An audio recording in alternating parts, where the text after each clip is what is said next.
தாய் அப்படின்னு சொன்னா, அந்த வீரத்தாய் அப்படின்னா உங்களுடைய பார்வையில் யார்? அதை எப்படி நீங்க வரையறுப்பீங்க?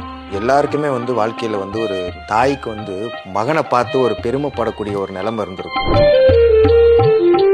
முருகனின் தாய் அப்படின்னா கொற்றவை.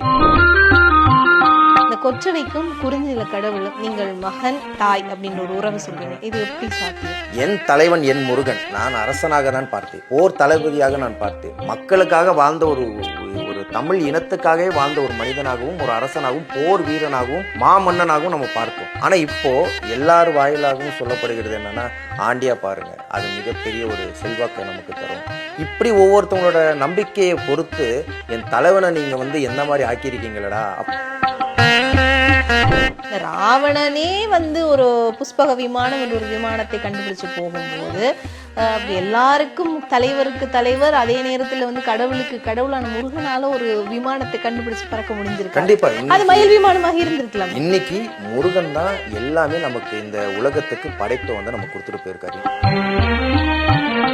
ஒரே விஷயம் தான் முருகப்பெருமான்ட்ட நீங்க கேட்க வேண்டியது, கோயில் முருகா நான் இன்னைக்கு நான் உன்னை பார்த்துட்டேன், தினசரியா இந்த ஒரு காட்சி என் கண்ணு ரெண்டும் நான் உன்னை பார்த்துட்டே இருக்கணும், என் வீட்டுக்கு வா முருகா, அந்த கோயில இருந்து என் வீட்டுக்கு வா முருகா மட்டும் நீங்க வீட்டுக்கு